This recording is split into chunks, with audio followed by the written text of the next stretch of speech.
I start करते हैं अपना नेक्स्ट न्यूमेरिकल, जो कि हमारा न्यूमेरिकल नंबर 2 है। A long solenoid having 1000 turns uniformly distributed over a length of 0.5 metre, यानी कि हमारे पास 1000 टर्न्स हैं जिनको 0.5 मीटर के ऊपर हमने टर्न किया हुआ है। Produces a magnetic field of 2.5 × 10⁻³ Tesla at the centre. Find the current in the solenoid. आपने करंट फाइंड करना है। गिवन क्या कुछ है आपके पास कैपिटल एन यानी कि नंबर ऑफ टर्न्स हैं जो कि 1000 हैं। इसके अलावा आपके पास मैग्नेटिक फील्ड गिवन है दैट इज़ 2.5 × 10⁻³ और इसके अलावा आपको इसमें जो है लेंथ गिवन है एल गिवन है जो है 0.5 मीटर और आपने फाइंड इसमें करना है करंट दैट इज़ आई। आपको फार्मूला से पता है B is equal to mu naught small n और आई है। इसमें स्मॉल एन जो है पहले हम उसको भी फाइंड कर लेते हैं। स्मॉल एन जो होता है वो कैपिटल एन ओवर एल के इक्वलेंट होता है, ठीक है जी।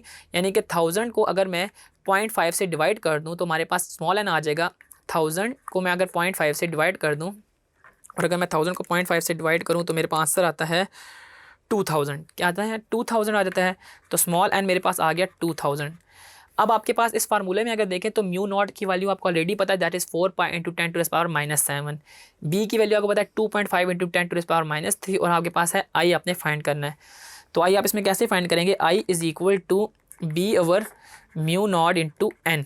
बी की वैल्यू हम इसमें पुट करते हैं 2.5 × 10⁻³ म्यू नॉट है मेरे पास 4 पाई × 10⁻⁷ और n है मेरे पास 2000। इन सारी चीज़ों को हम इसमें पुट करके इनको मल्टीप्लाई करते हैं और अपना आंसर फाइंड कर लेते हैं।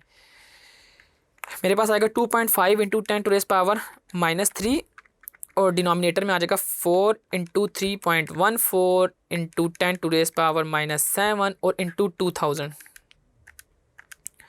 तो हमारे पास आंसर आता है 0.99 एम्पेयर, यानी कि जो हमारे पास करंट है वो इज़ इक्वल टू आ जाएगा 0.99 एम्पेयर्स के। तो यूँ आपने देखा कि अगर आपके पास number of turns, magnetic field और लेंथ ऑफ द कॉइल या कंडक्टर गिवन होगी तो आप उसके ज़रिए इजीली करंट फाइंड कर सकते हैं by using B is equal to mu naught N I वाले फार्मूले से।